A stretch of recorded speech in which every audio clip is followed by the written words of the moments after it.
Welcome back, and you're still on the Healthy Morning. This morning, we're looking at something very, very, very special. What is it? I won't tell you now. But I have a very special guest. And right at the University of Ghana dance studio, we're going to talk about something. Health and safety is our concern when it comes to HSTV. Let me introduce my guests, and then I'll tell you exactly what my topic is for today. Dr. Sara Houston, my guest from the University of Roehampton in the UK. Yes. Welcome to HSTV. Thank you. Great. Now, my topic for today, we're looking at dance Yes. and Parkinson. Yes, correct. Yeah. But before I go into the topic itself, can you tell me a little bit about yourself? Right. So I lecture at the University of Roehampton in London, and in dance. My speciality is dance and looking at people who may be marginalised in society. Right. So for the last 10 years, I've been working with people with Parkinson's. Wow. And I've been looking at their experience of dancing. It's a very special project to me, and obviously because I've been doing it for so long as well, and I'm just about to publish a book on the subject too. Yeah. Right, so you heard it. Dance and Parkinson. So the topic for today, we're going to find the link between dance and Parkinson and what Parkinson is all about.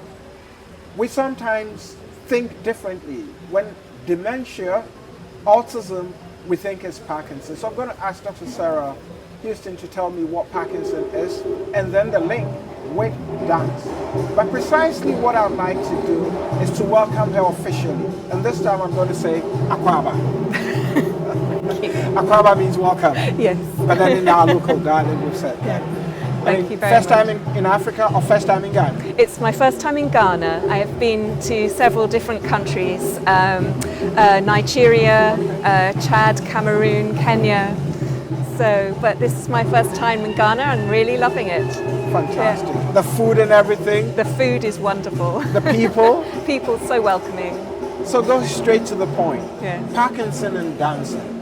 But I would like you to give us a brief idea what Parkinson is, because when you talk about Parkinson, especially in this jurisdiction, we mix it with different things. So a brief idea what Parkinson is about, and then we'll do the link with the dance. Yes. So Parkinson's is a very common neurodegenerative disease. Which means it affects the brain. It affects the brain. It starts in the brain, but it affects movement. It's a movement disorder, and it's the second most common neurodegenerative disease after Alzheimer's. So it's common. About 1 in 300 of us get it, and usually after the age of about 50 or 60. And the common symptoms, there are many different symptoms, but the common symptoms are tremor, where your hand or your leg or even your tongue might start giving very, very small movements. And then, so that's one of the key symptoms. Another key symptom is that your muscles become very, very rigid, which is painful. And then another key symptom is that you slow down your movement, and also you slow down your thought processes as well. And so actually, in terms of movement, you find that you just reach, say for example, when we did this, your hand might only reach to there instead of to there. So instead of having a full stretch? Absolutely. Wow. You can still do that, but your brain is telling you you don't know how to. So it's like your brain is like a library full of books, but you can't access those books anymore. So Parkinson's is a disorder where you find it difficult to initiate movement and to stop movement. But there are also other symptoms, not to do with movement. So you might drool, you have problems with constipation, and handwriting becomes smaller. Voices diminish as well, and sometimes it's very hard to understand someone with Parkinson's because their voices slur as well. But mainly it's a the kind of symptoms that we see are mainly movement. I mean, listening to it is even becoming stressful. So I can imagine somebody who is suffering from Parkinson's, what they're going to go through. Yeah, it's really stressful. It's also a lot of people find they lose dignity with it. They feel embarrassed by it, and people misunderstand. Some people get thrown out of thrown out of shops or wherever because they are assumed to be drunk. Yeah, because of the shaking, and also because their walking changes and their balance becomes very off.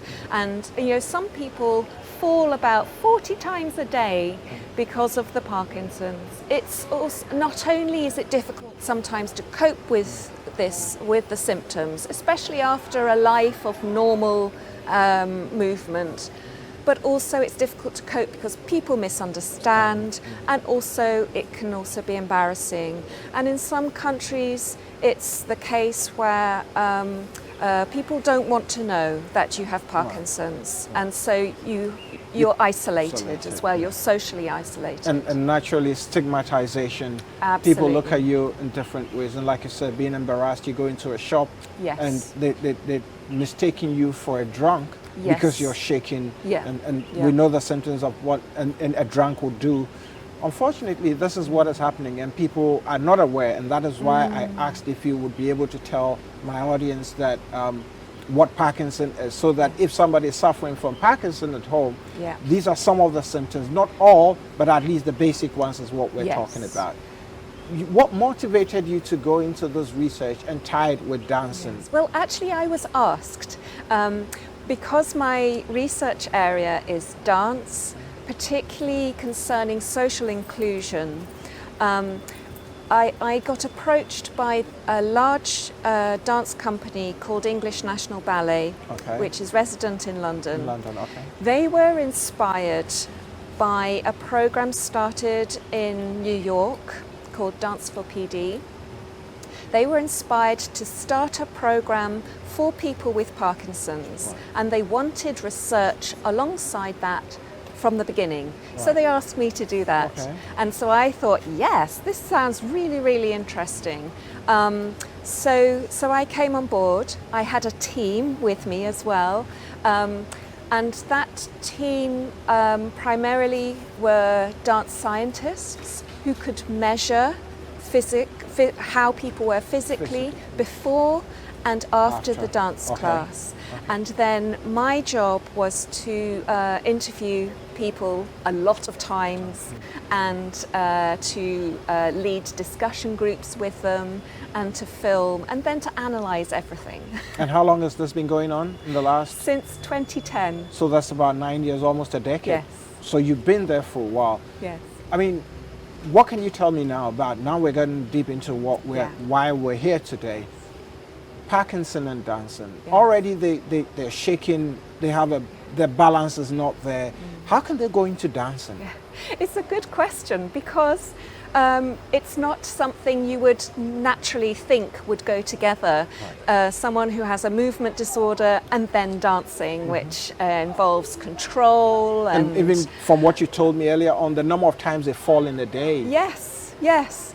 However, research has shown that dancing benefits people with Parkinson's on a physical level, where symptoms lessen, on an emotional level, and on a social level. Emotionally, in the sense that, is it because of the rhythm of the music, or is it because of how they have to process their thoughts to be able to take to the balance and all that? Because when we started, stretching full length to have a handshake, it's even a problem because the brain cannot actually process that. So how are they able to do that with the dance? That's where my question is coming from. So let's take the rhythm aspect first. So if you remember, when I was talking about what Parkinson's was, they find it difficult to initiate movement. Okay. And so they need an outside cue to help them move again. Music does that. Okay. It gives a beat, a strong rhythm, and if you identify with that music, if you like it, then that helps as well in terms of really starting to move. And so that outside cue can actually help the person with Parkinson's access the library again in the brain. Okay. So music becomes a very important part of dancing. Okay. And is it any kind of music? Any kind of music, and actually any type of dance as well. Okay. It doesn't matter what genre it is. Okay. It still works. Okay. Yes. Any kind of music, any kind of dance. So it doesn't matter whether it's a traditional African dance or it's a ballet. So not just a particular dance, but any kind of dancing. And you've been doing this for a while. Would you be able to tell me some results that you've seen with those who have come in with Parkinson's and probably even supporting themselves with a walking stick or in a wheelchair or being held by an aide, and then when they got into the dance class and coming out of the dance class, because I'm sure you'll be taking the pulse of the person before they get in sometimes, and then when they get out of it, have you been able to look at that area and say, we've seen some improvement in somebody who's suffering from Parkinson? Yes. So we took measurements with little electronic sensors placed on the spine, so we could really accurately monitor how people were walking. And what we found was that stability improves. And this is observed also. So people come into the class and they are shuffling, they're hunched over, they've got their walking stick. Some, as you say, are in wheelchairs. What happens at the end of class is that they walk out without their walking stick. Wow. And this has happened time and time again, and I've seen it. I've been around the world looking at different Parkinson's classes, and the same thing happens. So within the class, the change you can see with your own naked eye, we don't need measurements actually, we can see it happening, that during the class they start to stand up tall, reach out long, and walk. Wow, wow. And so, I mean, this is just dance that you don't have to go to the gym to go pay. So even at home, if you can play some music and try and put up a dance to it, you're on the way to recovery. Not recovery in terms of that, but you're managing your Parkinson. Would that be right if I say that? Correct. So dancing does not cure Parkinson's, but it certainly helps you cope better with Parkinson's. And so I would really advocate that even if you cannot get to a dance class, that you can do it in your own home, making sure that there is space. Okay, that's very important, the safety aspect of it. Yes, that's Make right. Sure. That's right. Put on the music that you love and start to move. You could do it seated rather than standing as well. If that's possible too. Of course. So just as I'm sitting here, the music is playing in the background. Yes. If I can move. If you can move, maybe it's just the arms. But even that can help because but I have you are to process the music to move. if I'm right. One of the ways you can do it is to process the music. There are other ways, for example, by watching other people.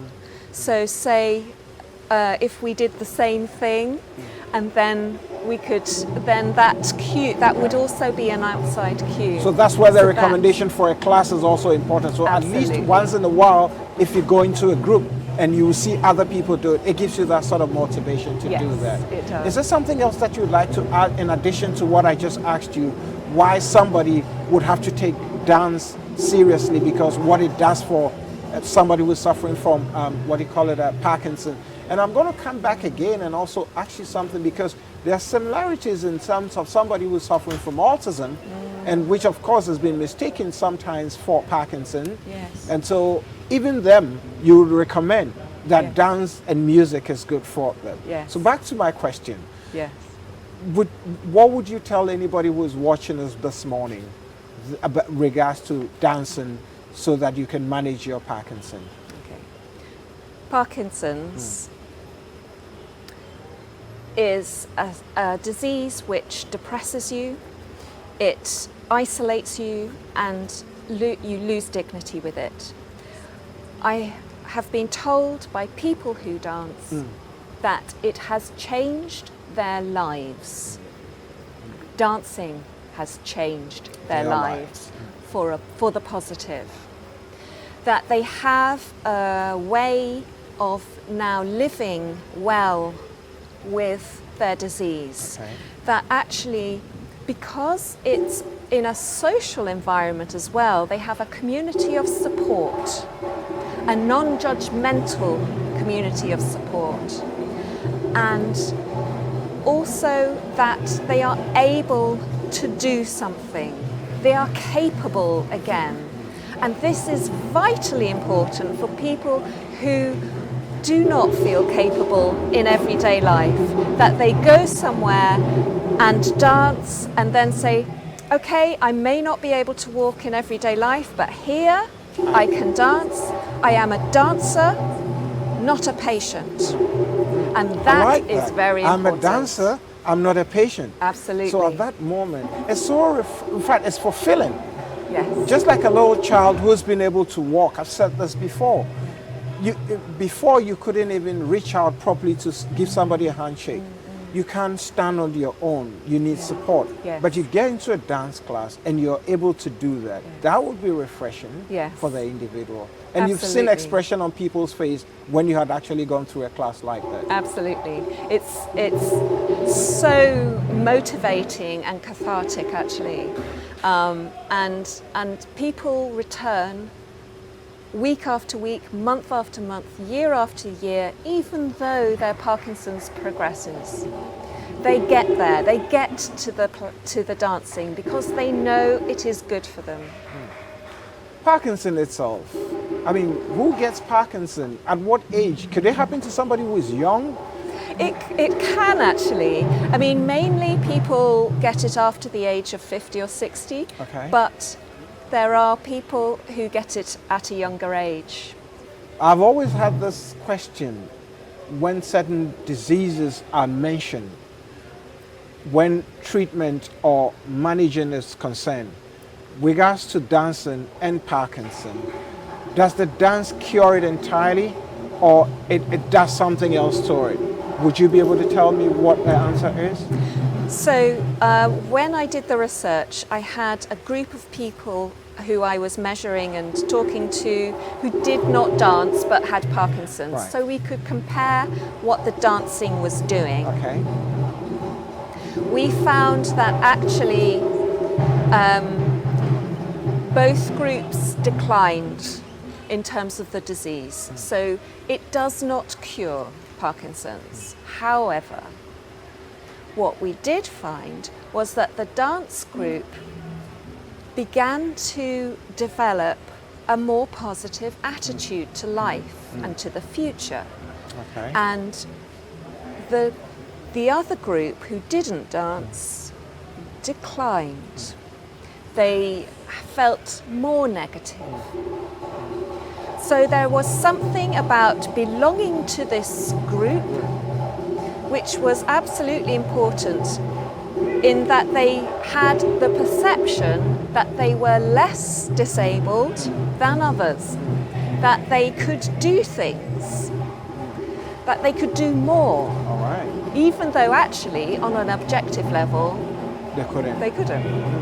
Interesting. Well, you heard Dr. Sara telling us exactly what it is. It doesn't cure Parkinson's, but it actually gives the individual that fulfillment that they are capable of doing something. And so at that moment, rather than you staying at home. So if you have a patient at home, if you have a relative who is suffering from Parkinson, you know what to do. We're talking about dance. You can even sit like I'm sitting and listen to the music, let it process, and then the movement by just lifting your hand. Did I get it right? You did.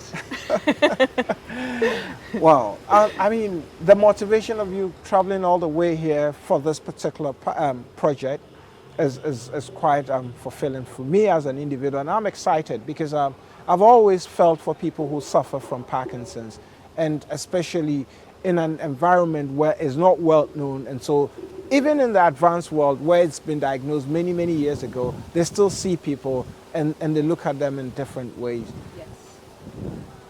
I want to ask you the same question again. What is the motivation behind all this as an individual? The more I look at it, the more I research, and the more I speak to people with Parkinson's, the more captivated I am that dancing is something powerful. It's a powerful art form where people can express themselves through their bodies, that they become more aware of how they are moving and how they would like to move. And that actually dancing isn't just physical exercise. It evokes the imagination, it evokes different dynamics and ways of moving, which actually the person with Parkinson's in everyday life cannot access. And so this broadens, opens out their world. And for me, that's something really special. That just this little art form, which we often take for granted or dismiss as a, inconsequential little part of entertainment, actually is very important. It's serious. And the more we can accept that dancing can have this serious side, that can actually have this power to help people, I think the more we can do.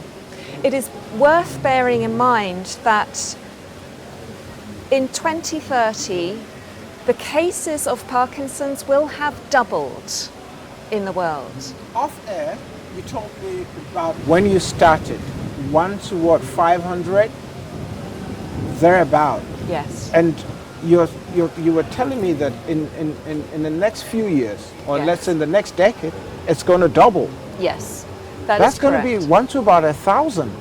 Yeah. So it at the moment it's about 1 in 500 people Okay. get it, and it doesn't discriminate against any ethnicity or. Gender? More men get it than women. More men. Yes, but women get it I should be too. worried. So I should start my dancing now. And we don't know what causes it either. So it's a really serious health situation actually. The health budgets of countries, Parkinson's feeds. there's a lot of it's financially very draining on health budgets, particularly if a person with Parkinson's falls. And then you have that added complication of dealing with consequences of a fall in often an elderly person. So it's a disease which is growing, doubling by 2030, and also costly. It's costly in terms of medication as well. So actually, we all need to acknowledge that Parkinson's is here and that we cannot cure it at the moment. Scientists are trying, but they haven't found the cure yet. And so we need to find other ways in which people with Parkinson's may live well with themselves. Would I be right to say that with the dance, it helps the individual suffering from Parkinson's for the mobility and aspects of it, because they are able to stretch, they are able to dance, and even able to process? Because with Parkinson, you can even forget a road that you normally would use, you can't remember. And so it has a bit of dementia in there. But with the dance, it improves your life a little much better than it would normally would do. It improves your life in terms of mobility, but it also improves your life socially as well. Really important to have that network of people, and you realize you're not alone with this disease. And it's done in a non-judgmental manner, so you can be yourself. You don't have to hide. I will tell you a story. Please go ahead. I went to a woman's house to interview her, and I sat down and I was getting out my notebook, and immediately she said, "This dance class has changed my life because I feel beautiful again. The physical exercise is superb, but for me, it's feeling lovely." And for her, I was so struck by the fact that for her, the most important thing about the dancing was that she felt gorgeous again. She felt beautiful. And when you have a disease which really affects how your body is and how you think about yourself, how you think about your identity as a person. It will definitely affect your inner and your outer beauty. Absolutely. So for her, actually doing something which she loved and which made her feel beautiful was priceless for her. Well, you heard it. The dance and Parkinson made somebody feel so beautiful once again. Well, under normal circumstances, that wasn't going to happen. And the exact word, priceless. So if you're out there, or you have a patient who's suffering from Parkinson, you know what to do. Well, you can even come to the University of Ghana, the drama studio, and speak to the director or anybody here, and they'll give you that assistance. But we will be advocating this as we go along. It's not going to end here. Dance and Parkinson. And we all know what exercise does. Exercising is good for our bodies. For the body was made to be mobile. So once you don't move, it affects your health. And so we've dealt with Parkinson's and dancing. But there are other things that dancing can do. We have over-concentrated on the aspects of poetry and drama and music and all that. But dancing is one thing that we have to look at. This is where I'll draw the curtain on today's edition. But, same time, next week something else will come. But don't go anywhere. Right after this break, we'll be right back.